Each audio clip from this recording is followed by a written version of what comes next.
The ego is a funny thing. The seeking mind, the sense of self-reflection that feels like it's separate from everything around it. It's a funny thing in that it has an endless hunger, it has endless desire. It has endless ability to seek. It even feels like it does it automatically, like we don't have to encourage it to seek, it just keeps doing it. By seek, I just mean imagine something outside this moment. Imagine somewhere to get to. Imagine a destination. Imagine something better. It has quite a bit of fuel to keep doing that. And to the degree that we're identified with thoughts, we can completely overlook that it is doing that. Once we start to disidentify from thoughts, then it gets harder and harder to overlook that mechanism, that mechanism of delusion that says, well, whatever it is, it's over there. Whatever it is, it's later on. Whatever it is, it's in the future. Whatever it is, it's not here. It's not part of my experience now, but it can be if X, Y, Z. This whole cat and mouse game of the mind, this hide and seek of the mind, can be realized to be nothing but the movement of thought. In fact, in this moment, it can only be one thought.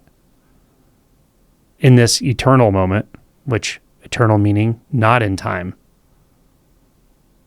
meaning there is no flow of time. In this moment, there can be one thought. That thought doesn't mean anything outside of the very fact that there's a thought. And the very fact that there's a thought doesn't mean anything outside of the fact that there's consciousness. That doesn't infer anything beyond that. Consciousness just is. It doesn't infer a conscious one. It doesn't infer a flow of time. It doesn't infer separation. It doesn't infer agency. It doesn't infer self or other. It's just conscious. And that just conscious, that just being conscious, that beingness, that knowingness, that is,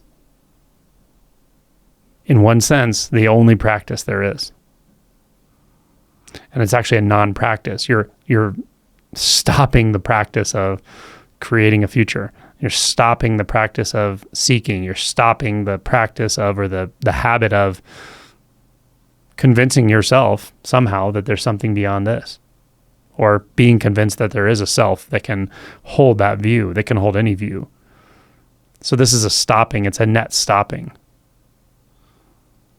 It's a regaining or remembering, recalling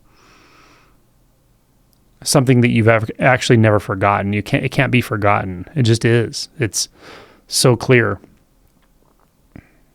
eminently available, always abundant. It's going nowhere. Didn't come from somewhere.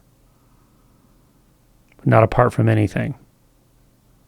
Has no specific meaning. Has no specific purpose. It's not compelling you to do anything. Doesn't tell you anything about yourself. Doesn't tell you anything about reality or how reality is. It requires no explanation. This, too real to be explained, too clear to be contained in a concept. There's no way to encompass this with words at all. It's impossible. It'd be like trying to hang a painting in midair, like nail a nail into the atmosphere. Words just fall dead. Concepts fall dead here. And that means the concept of time, progression, regression, failure, success, coming, going, birth, death, right, wrong, spiritual, non-spiritual, seeking, non-seeking, movement, stillness. You won't find any of these.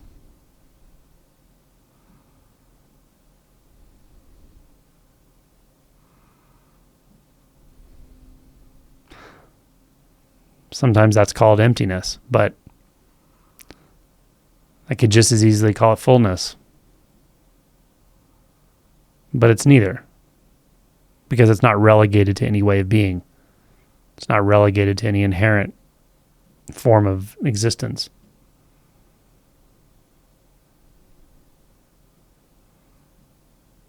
So, the words that come often are freedom, peace. And yet, I can't say this is not non-peaceful. I can't say that this champions peace over non-peace somehow.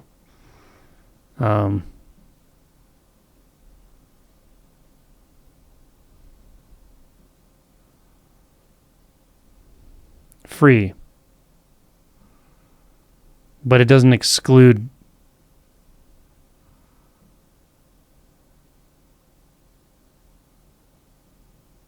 containment.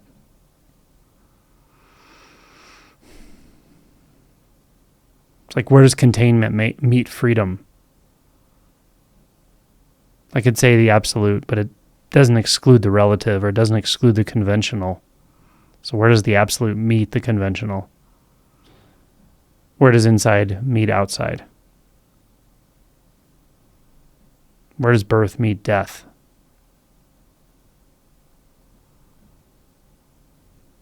The mind can't touch this. Thought can't touch this.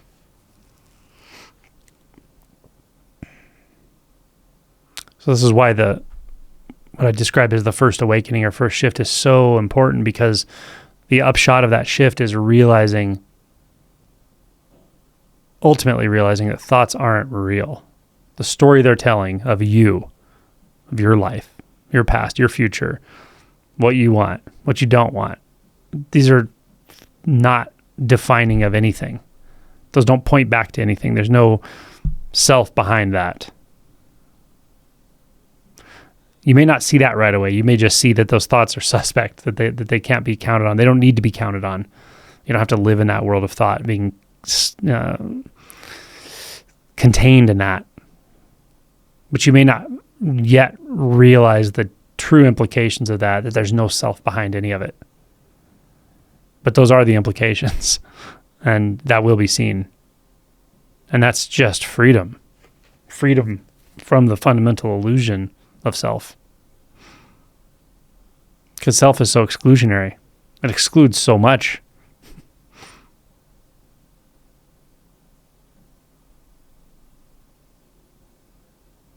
But more than that, it's not a conceptual thing, it's an energetic thing. It feels like a center. It feels like a discrete entity. It feels like something stuck in time, moving through time. Literally a prisoner of time. That's what it feels like. And to be free of all of that, again, the freedom thing is strange because there's no one that's free of it. But the illusion is dispelled, and that is freedom. So it's really just about seeing this clearly, seeing very clearly what's happening, and most importantly, seeing what's not happening. And at some point, you will notice the unbinding is automatic. You will notice the dropping is automatic. You will notice the freedom is already here. You will notice the peace is intrinsic to experience.